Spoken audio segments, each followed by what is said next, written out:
전도서는 서론과 결론을 제외하고 두 부분으로 나누어져 있습니다. 이 두 부분은 전도서 1장 12절부터 6장 이제 9절까지이고, 그리고 6장 10절부터 11장 6절까지입니다. 1장 12절에서 6장 9절까지는 인간의 성취에 대해서 얘기하는데, 업적이나 재물이 인생에 의미를 주지 못한다는 측면에서 헤벨리다, 헛되다 이렇게 얘기합니다. 반면에 6장 10절부터 11장 6절까지는 인간의 무지로부터 오는 헤벨을 이야기합니다.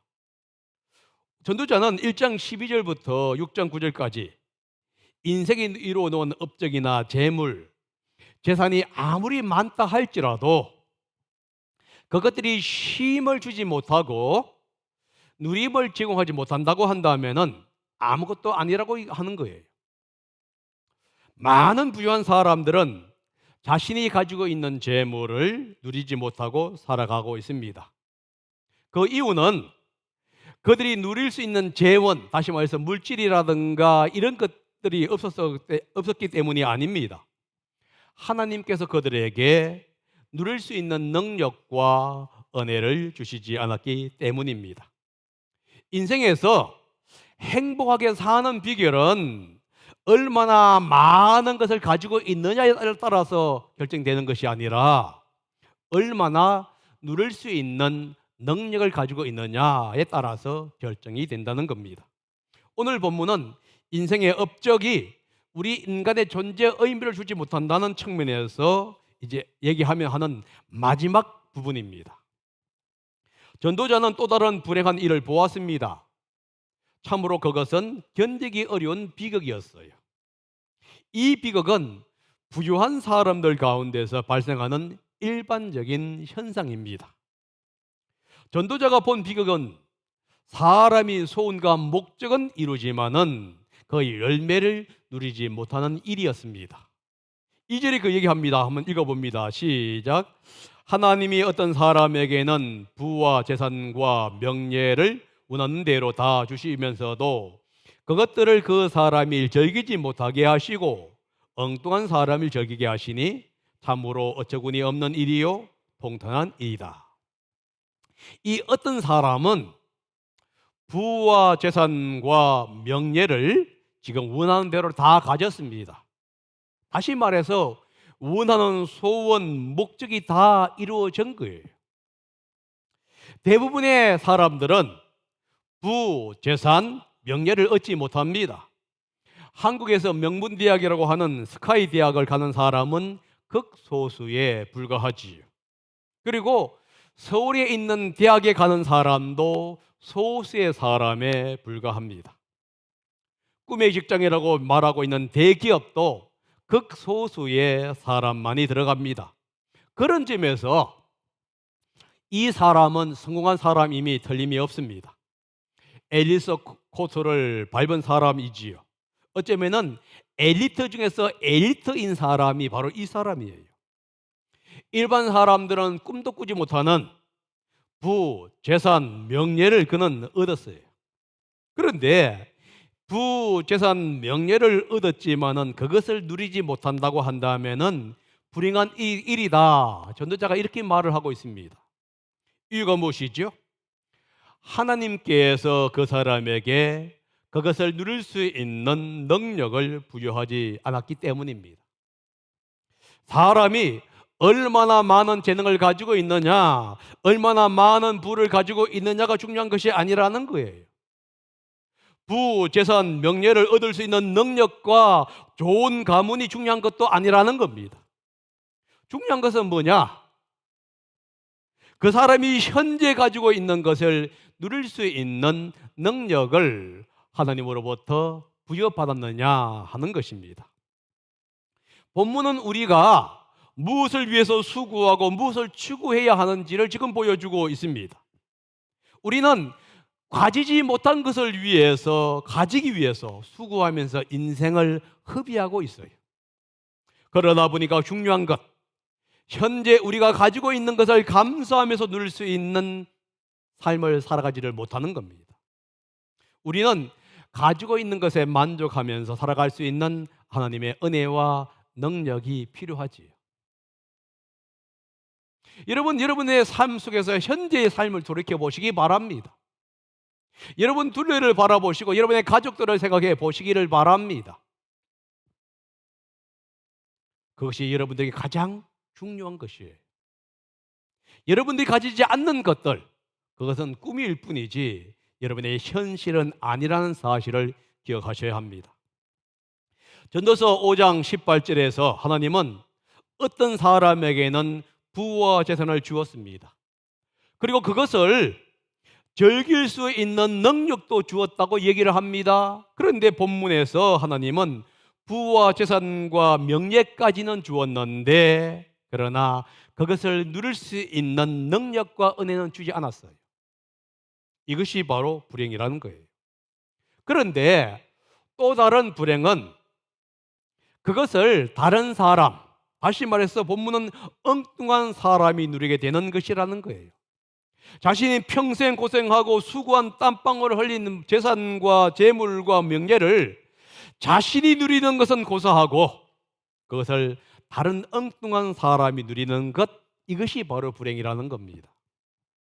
여기서 말하고 있는 엉뚱한 사람은 가족의 일원을 얘기한 게 아닙니다. 가족이 아닌 다른 사람, 외인을 이야기합니다. 그러니까 평생 수고해서 얻은 재물과 재산과 명예를 자신이나 자신의 가족이 누린다고 한다면은 그래도 이해할 수 있겠는데 다른 사람이 누리는 거예요. 사랑하는 성도 여러분, 여러분은 어떤 사람이 되기를 원합니까? 누리는 능력을 받은 사람이 되기를 원합니까? 아니면은 누린지는 못한다 할지라도 부와 재산과 명예를 쌓아놓고 그것을 자랑하는 사람이 되기를 원하느냐 하는 거예요. 한번 여러분들이 생각해 보셔야 돼요. 내가 정말로 뭘 원하느냐 하는 거예요. 현재 있는 것을 가지고 감사하면서 즐겁게 행복하게 사는 것을 원하느냐? 그렇지 아니하고 내가 가지고 있지 않는 것을 위해서 수고하면서 불평과 불만 가운데서 살아가는 것을 원하느냐? 여러분들이 어떤 사람이 되기를 원하는지를 한번 여러분 자신에게 곰곰이 생각해 보기를 원합니다. 전도자는 1절과 2절에 있는 내용을 좀 더 확장해서 설명합니다. 3절과 5절입니다. 한번 읽어봅니다. 시작. 사람이 자녀를 100명이나 낳고 오랫동안 살았다고 하자. 그가 아무리 오래 살았다고 하더라도 그 재산으로 즐거움을 누리지도 못하고 죽은 다음에 제대로 묻히지 못한다면 차라리 태어날 때에 죽어서 나온 아이가 그 사람보다 더 낫다. 태어날 때에 죽어서 나온 아이는 뜻없이 왔다가 어둠 속으로 사라지며 그 속에서 영영 잊혀진다.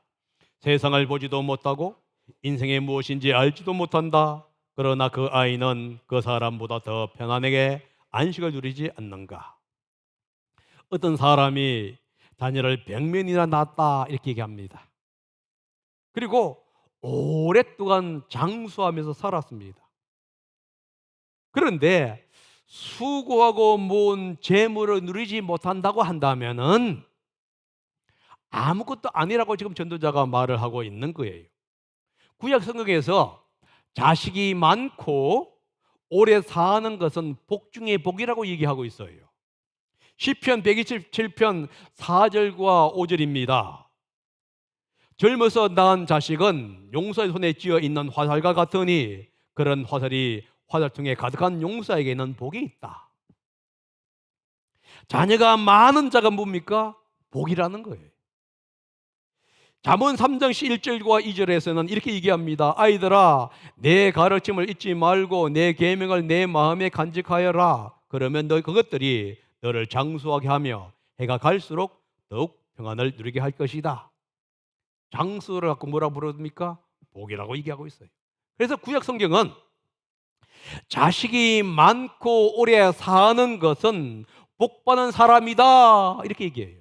그런데 성경만 그렇게 얘기한 것은 아닙니다. 고대 중근등 지역에서 자식이 많고 오래 사는 것을 가리켜서 복이라고 얘기했어요. 이 복은 지혜로운 사람에게 부어지는 하나님의 선물입니다. 그런데 이렇게 복받은 사람도 자신이 모은 재산이나 부나 이 모든 것들을 누리지 못하고 살아간다고 한다면은 아무것도 아니라는 거예요. 그는 죽어서 태어난 아이, 다시 말해서 낙태한 아이보다도 못한 사람이 된다고 얘기하고 있습니다. 3절에 이렇게 기록되어 있습니다. 자녀를 낳은 100명이나 낳고 오래 사는 사람이 무덤에서 묻히지 못하는 것, 이렇게 표현하고 있죠. 한번 보세요. 사람의 자녀를 100명이나 낳고 오랫동안 살았다고 하자. 그가 아무리 오래 살았다고 하더라도 그 재산으로 즐거움을 누리지 못하고 죽은 다음에 제대로 묻히지도 못한다면, 이라고 딱 얘기합니다. 여기서 누가 죽은 다음에 무덤에 묻히지 못하는 사람일까요? 두 가지 해석이 가능합니다. 하나는 뭐냐? 무덤에 묻히지 못한 사람은 부자라는 견해입니다. 오늘 우리 본문이 그 얘기를 하고 있지요. 그러니까 아무리 재물과 자녀가 많고 장수한다 할지라도 그 재산을 누리지를 못하고 무덤에 묻히지 못한다고 한다면은 태어날 때 죽은 아이보다도 못하다 하는 견해예요. 다른 견해는 무슨 견해냐 하면은 묻히지 못한 이 사람은 죽어서 태어난 아이, 낙태된 아이다 하는 겁니다. 이 아이는 죽어서 태어난 거예요. 심지어 무덤에 묻히지도 못합니다. 사람이 죽어서 무덤에 묻히지 못하는 것은 재앙 중의 재앙이라고 성경은 얘기하고 있어요. 그렇다고 한다면 이 낙태한 아이는 재앙을 타고난 아이이면서도 저주받은 아이예요. 이 땅에서 부와 재산과 명예, 그리고 자식의 복과 오래 사는 장수의 복을 받은 사람도 자신의 수고의 열매를 누리지 못하고 살아간다고 한다면은 죽어서 태어나서 무덤에 묻히지 못하는 이 저주받은 낙태된 아이보다도 더 못하다, 지금 이렇게 얘기하고 있는 겁니다. 여러분, 어느 견해를 지지하든지 전도자가 하는 말은 같은 겁니다. 이 땅에 살아가면서 수고의 열매를 즐기고 누리지 못하는 사람의 비참함을 지금 이 저주받은 아이와 비교하고 있는 거예요. 그러면서 누리지 못하는 것이 얼마나 고통이며 비참한 일인가를 지금 이야기하고 있습니다. 여러분, 참된 행복은 내가 얼마를 가지고 있느냐, 이게 아니에요. 내가 얼마나 내가 가지고 있는, 현재 가지고 있는 것을 가지고 누리면서 행복하게 살아가고 있느냐, 이거예요. 여러분, 현재 여러분이 있는 가족과 또 교회와 이것 때문에 여러분 감사하시고 즐겁게 살아가시기 바랍니다. 그것만 해도 여러분들 누리기에 충분한 거예요. 그런데 그것이 행복인 줄을 모르고 밤낮으로 더 많은 것을 추구하다 보니까 결국은 전도자가 말하는 비참한 삶을 살아가는 거예요. 여러분, 누리는 복은 하나님의 선물로 주어집니다. 하나님과 함께하는 자에게 주어지는 하나님의 은혜지요. 전도자는 이렇게 얘기합니다. 하나님과 함께하는 그 은혜가 이 세상의 어떤 부와 재물과 명예를 얻는 것보다도 더 귀하다, 지금 이 얘기를 하고 있는 거예요.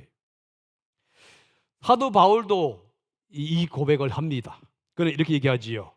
자신이 이 땅에서 획득했던 모든 것은 하나님을 아는 지식에 비유하게 되면 배설물과 같다. 여러분, 사도 바울이 어떤 사람이었습니까? 당대의 최고의 학자 중에 학자였고요, 최고의 학문을 배웠고 최고의 학자 밑에서 배웠던 제자였습니다. 그 당시에 젊은 나이에 우리로 말하면 국회의원뿐만 아니라 모든 것을 누렸던 사람입니다. 그런데 예수 그리스도를 알고 나서 그가 누렸던 모든 것을 배설물로 버리고 주님을 따라갔던 사람이에요. 사랑하시는 여러분, 하나님을 아는 지식, 하나님 안에서 만족하는 삶은 이 세상에서 그 어떤 것보다도 더 가치가 있고 값지다는 것을 여러분 아셔야 한다는 겁니다. 전도자는 왜 죽어서 태어난 아이가 이 땅의 부, 재물, 명예, 그리고 많은 자식과 장수의 삶을 살지만은 그것을 누리지 못하는 사람보다도 더 낫다고 말을 하고 있는가요? 그 이유에 대해서 4절과 5절이 이렇게 설명합니다. 한번 읽어봅니다. 시작. 태어날 때에 죽어서 나온 아이는 뜻없이 왔다가 어둠 속으로 사라지며 그 속에서 영영 잊혀진다. 세상을 보지도 못하고 인생이 무엇인지 알지도 못한다. 그러나 이 아이는 그 사람보다 더 편하게 안식을 누리지 않는가. 이유를 얘기하면 되면 의식의 문제다 하는 거예요. 사실 죽어서 태어난 아이나 즐기지 못하는 사람이나 둘 다 불행한 사람입니다.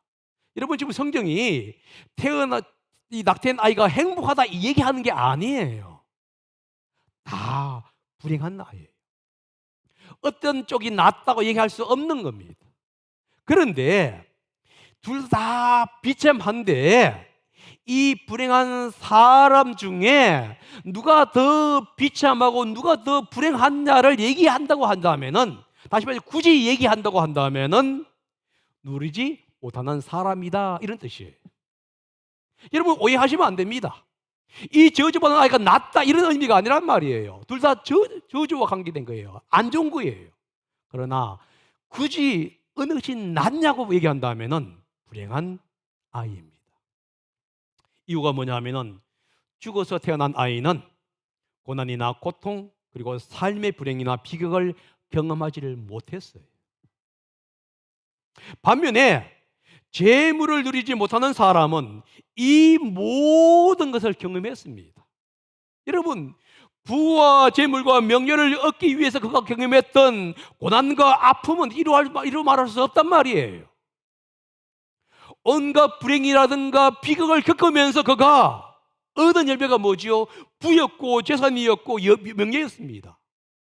많은 자녀였고 장수였단 말입니다. 여러분, 오래 살다 보게 되면 인생의 험악한 꼴 다 봐요. 경험하지 말아야 할 걸 다 본단 말이지. 그런데 성경 이렇게 가지요. 자식이 많고 장수하면서 하나님의 복을 누리지 못하는 게 뭐냐? 이 사람이에요. 그래서 전도자가 얘기하는 겁니다. 비참한 것을 의식하지 못한 이 죽은 어린 아이가 모든 것을 가졌지만은 누리지 못하는 사람보다 훨씬 낫다 이렇게 말을 하고 있습니다. 그러면서 전도자는 6절에서 다시 한 번 더 이 어린 아이가 가지고 있는 복에 대해서 이렇게 얘기합니다. 6절 읽어봅니다. 시작. 비록 사람이 1000년씩 두 번을 산다고 해도 자기 재산으로 즐거움을 누리지 못하면 별 수 없다. 마치 내면 둘 다 같은 곳으로 가지 않는가? 1000년을 두 번을 산다고 한들 수고의 열매를 누리지 못한다면 현재 가지고 있는 것이 많든 적든 그것을 즐기지 못한다고 한다면은 무엇이 유익한가? 이렇게 얘기하는 거예요. 여러분, 1000년을 두 번 사는 사람도 일찍 죽은 어린 아이도 둘 다 같은 곳으로 가는 거예요. 둘 다 같이 가는 것이 무엇입니까? 죽음입니다. 다시 말해서 1000년을 두 번 산다 할지라도 많은 재물과 명예와 그리고 자식을 둔다 할지라도 결국은 마지막 가는 곳은 죽음이라는 거예요. 그런데 하나님께서 즐길 수 있는 시간을 주었고 물질을 주었는데도 불구하고 거기서 즐기지 못한다고 한다면은 장수하는 사람이나 갓 태어날 때 죽은 어린 나이나 무슨 차이가 있느냐 이거예요. 다시 말해서 하나님이 주신 가장 큰 선물은 뭐냐? 내가 얼마나 가지고 있느냐가 아니라는 거예요. 하나님이 주신 현재 주신 것을 가지고 감사하면서 즐기는 겁니다. 이 감사하면서 즐기는 삶이 바로 하나님의 선물이라는 거예요. 하나님을 섬기는 자에게 주시는 선물입니다. 여러분, 가지고 있는 것 다른 사람에게 자랑할 수는 있을지 모릅니다.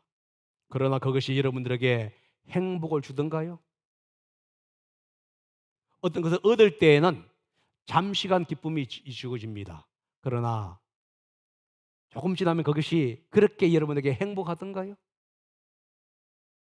결코 가지고 있는 것은 우리에게 만족을 주거나 행복을 주지 못한다는 겁니다. 그러면 왜 하나님이 현재 우리에게 주신 선물들이 참 있는데, 가족이라는 선물, 교회라고 하는 선물이 있는데, 그리고 직장이라고 하는 선물이 있는데 그것을 누리지 못하고 불평하고 불만을 살아가고 있냐는 거예요. 이거 뭐냐면 욕심 때문이에요. 욕심입니다. 실제로 그 세계 사실을 얘기하는데 이렇게 얘기하죠. 사람이 먹으려고 수고를 마다하지 않지만은 그 식욕을 채울 길이 없다. 아침에 식사하시고 오셨지요? 점심되면 또 배고프지요? 그리고 점심 때 마음껏 먹었는데 저녁 되면 또 배부릅니다. 배고픕니다. 이렇게 사람의 식욕은 채울 수가 없어요. 그 순간은 만족하고 배부를 줄 모릅니다. 그러나 3시간, 4시간, 5시간이 지나게 되면 여전히 배고프고 허기져요. 무엇인가를 두고 또 원한다는 겁니다. 이 식욕은 우리의 식욕을 의미하지만은 또한 언어적인 의미로서 뭐냐? 사람의 욕심, 욕망과 바램과 갈망을 얘기하고 있습니다. 식욕이 사람의 것을 채울 수 없는 것처럼 사람의 물욕이라든가 명예욕이라든가 갈망은 채울 수가 없다, 이 얘기를 하고 있는 거예요. 이 둘은 결코 채워지지를 않아요. 사람의 욕구는 이 세상의 것으로 결코 채워지지 않습니다. 그래서 사람은 어떻게 하죠? 항상 조금만 더 하는 마음을 가집니다. 이 욕구는 하나님이 채우지 않는 한 이 세상의 물질이라든가 명예로도 채워지지 않아요. 그런데도 사람들은 이 욕구를 이 세상의 것으로 채우려고 하고 있습니다. 그러다 보니까 항상 조금만 더 하는 거예요. 내가 이 직장을 가지면은, 내가 이 월급을 받게 되면은, 내가 이걸 진급하게 되면 만족할 것이다. 그런데 여러분들 만족하던가요? 식욕을 채울 수 없는 것처럼 여러분의 갈망과 욕구 결코 채워지지 않습니다. 사람이 채워지지 않는 욕심은 치명적이지요. 채워지지 않는 욕심은 자신을 파괴할 뿐만 아니라 탐욕에 먹잇감이 되어 있는 다른 사람들을 위험에 빠뜨리게 되지요. 다시 말해서 전 세계를 위험에 빠뜨리는 것이 욕심입니다. 자신뿐만 아니라 자신의 가족, 사회, 더 나아가 전 세계를 나쁜 결과로 초래하게 만들지요. 행복을 뺏어가게 되고요, 불안하게 되고요, 탈취하게 되고요, 전쟁하게 만들고요, 쉬게 하게 되고요. 이런 것들이 다 어디서 오죠? 욕심에서 온다는 겁니다. 이러한 탐욕을 직면하면서 전도자는 슬기로운 사람, 지혜로운 사람도 그것에서 벗어날 수 없다고 얘기하고 있어요. 8절이 그 얘기입니다. 한번 보십시오. 다 같이 읽어봅니다. 시작. 슬기로운 사람이 어리석은 사람보다 나은 것이 무엇인가? 가난한 사람이 세상 살아가는 법을 안다고 해서 무슨 소용이 있는가? 이 잠언에서 이렇게 얘기하죠. 슬기로운 사람, 또 지혜로운 사람은 어리석은 사람보다 낫다, 이렇게 잠언은 얘기해요. 그런데 지금 전도서가 뭐라고 있죠? 슬기로운 자가 어리석은 자보다 나은 것이 무엇인가? 이렇게 질문합니다. 근데 이 질문은 수사학적인 질문이에요. 수사학적인 질문이라는 게 뭐지요? 저자의 답을 얘기합니다. 저자의 답은 뭐냐? 나은 것이 없다, 이거예요. 다시 말해서 지혜자나 어리석은 자나 똑같아, 이겁니다. 성경은 어리석은 자가 지혜자보다 낫다 얘기한 게 아니에요. 지혜로운 자가 어리석은 자보다 낫지 않다, 다시 말해 똑같아, 이겁니다. 만약에 수의 열매를 즐기지 못한다면, 탐욕으로 사로잡혀 있다면, 이 탐욕을 제거하지 못한다고 한다면은 지혜로운 자는 어리석은 자와 다름이 없다, 이 얘기를 하고 있는 거예요. 그러면서 본문에 이렇게 합니다. 가난한 사람, 이렇게 나옵니다. 여기서 가난한 사람은 정말로 핍박을 받는 사람을 의미하지만 또한 뭐냐면 어리석은 사람에 대한 용어예요. 그러면 그 얘기입니다. 어리석은 사람은 어떤 사람이냐? 이 땅을 살아가는 방법을 모르는 사람을 가리켜서 어리석은 사람, 이렇게 얘기해요. 그런데 오늘 본문에 이렇게 합니다. 그 어리석은 사람이 이 땅을 살아가는 법을 안다 할지라도 누림의 복을 모른다면은, 이 세상을 살아가는 복을 안다 한들 그것이 무슨 그리 큰 유익이 되겠느냐 이런 뜻이에요. 그래서 이렇게 얘기하는 겁니다. 일의 열매를 만족하지 못하고 누리지 못한다면은 지혜로운 자나 어리석은 자는 모두가 똑같은 거예요. 여러분, 우리가 수요일 날마다 왜 직장에 대해서 감사하고 직장을 사랑하고 얘기하지 않습니까? 바로 이것이에요. 여러분들이 있는 일터에서, 직장에서, 사회에서 여러분들이 만족하지 못한다면 여러분들 더 나은 것을 추구한다 할지라도 무엇이 여러분들에게 그렇게 행복하겠냐는 거예요. 비록 그 직장이 다른 사람 보기에는 보잘것없는 것이다 할지라도 여러분들에게는 생활을 하게 만들어주는 귀한 직장이란 말이지요. 그 직장을 만족하고 사랑할 수 있어야 돼요. 비록 다음에 내일 다른 직장에 간다 할지라도 여러분들 오늘 그 직장을 사랑할 수 있을 때에 진정한 행복이 온다는 것을 지금 얘기해 주고 있습니다. 지혜로운 자가 어리석은 자보다 낫지 못한다면 가난한 자, 어리석은 자가 탐욕을 제어할 수 있는 방법은 무엇이냐? 우리는 이 질문입니다.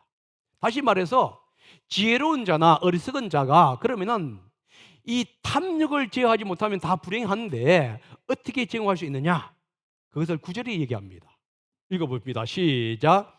이것 또한 헛되고 바람을 잡으려는 것과 같다. 가지고 있는 것으로 만족하는 것이 욕심에 사로잡혀서 헤매는 것보다 낫다.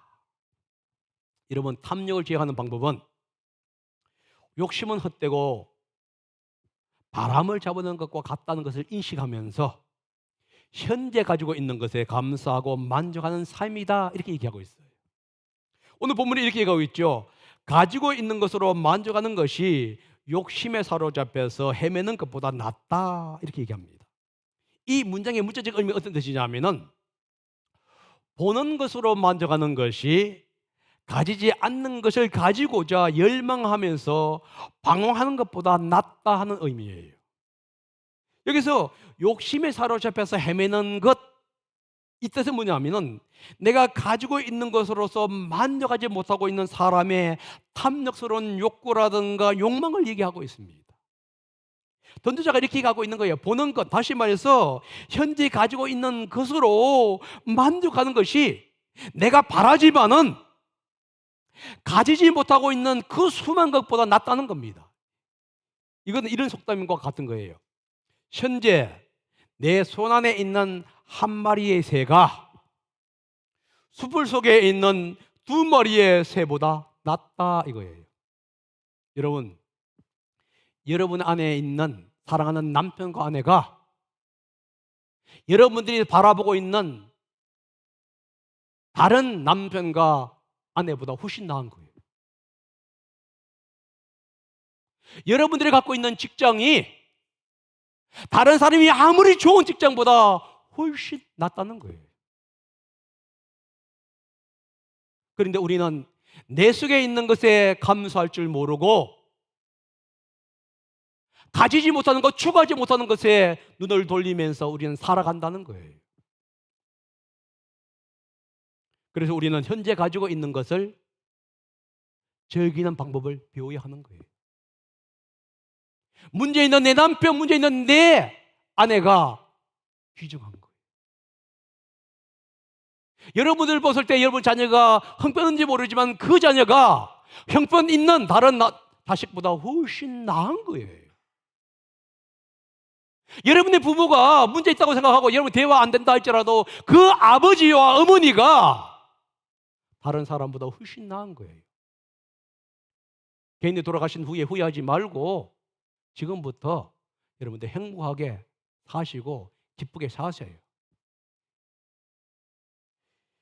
지금 우리는 얘기합니다. 이 얘기는 여러분 물질만 얘기한 게 아닙니다. 직장, 가정생활, 교회, 우리가 갖고 있는 재능 모든 면에서 제어할 수 있는 거예요. 탐욕을 제어할 수 있는 비결은 뭐냐? 현재 가지고 있는 것을 감사하면서 제기하는 거예요.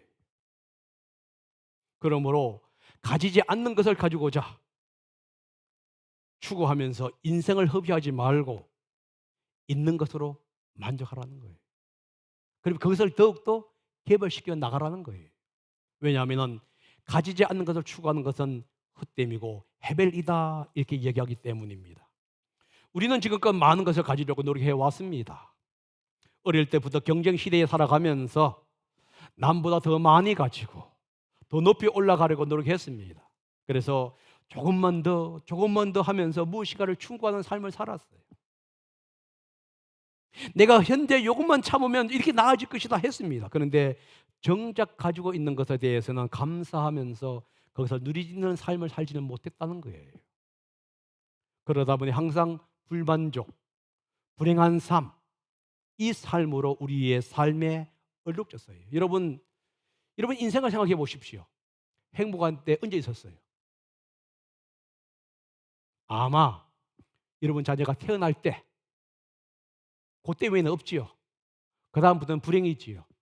그런데 여러분, 그렇게 말썽 피우는 아이가 행복하다고 생각해 본 적이 있습니까? 아무것도 못한다 할지라도 건강하면 행복한 거예요. 그 자식이 만약에 병들어서 아프면 여러분 어떻게 할 거예요? 그런데도 우리는 항상 뭐죠? 조금만 더 하면 불만족으로 살아가는 거예요. 그리고 이렇게 얘기합니다. 우리 그렇게 사는 것이 인생이라고. 우리는 미래를 보고 현재 나를 막 쪼이면서 살아가지 않으면 우리는 도태된다고 생각합니다. 그래서 나를 발전시키기 위해서는 더 나은 것을 위해서 향해 간다고 얘기하는 거예요. 그래서 우리는 항상 현재가 불만족스러운 거예요. 감사를 모르는 겁니다. 제가 지금 여러분들을 개발시키지 말라 이 얘기한 게 아니에요. 노력하지 말라 이 얘기하는 것은 아닙니다. 이런 동기의 문제를 얘기하고 있는 거예요. 현재를 못하면서 물질과 부와 명예를 추구하고 하는 그 동기를 얘기하려고 하는 겁니다. 현재를 만족하지 못하면서 이것이 있으면 행복할 것이라고 하는 그러한 허황된 꿈을 꾸고 있는 것이 문제라는 겁니다. 현재를 만족하지 못하게 되면은 다른 것이 주어진다 할지라도 결코 만족할 수가 없어요. 현재 만족해야 돼요. 그럴 때 하나님은 그 만족하는 자에게 더 나은 것을 주어주고 미래를 주시는 거예요. 그런데 항상 현재 불행한데 여러분들 하나님께서 무엇 때문에 여러분들에게 더 나은 것을 주시겠냐는 거예요. 전도자가 그 얘기하고 있습니다. 여러분, 전도자가 말하고는 의도를 기억하셔야 합니다. 현재 가지고 있는 것, 그것이 많든 적든 중요하지 않아요. 그것에 감사하면서 누리는 삶을 살아가라는 거예요. 주님과 함께 감사해서 살아갈 때에 우리의 삶에 기쁨은 넘쳐나는 거예요. 여러분 옆으로 보시기 바랍니다. 옆으로 봐요. 옆에 보면 여러분 자녀가 있고 아내가 있고 남편이 있습니다. 그죠? 그 자녀와 남편과 아내가 여러분에게 가장 행복해요. 보면서 인상 쓰지 마시고 여러분들 다정한 미소를 보냈어요. 그리고 그가 얼마나 귀한 존재인지, 옆에 있는 친구가 얼마나 귀한 존재인지를 여러분들 감사하면서 살아가실 때 여러분의 삶 속에서 기쁨과 만족이 넘쳐날 것입니다. 하나님 원하는 것은 바로 그 부분이에요. 그런 사람이 되시기를 바랍니다. 기도하겠습니다.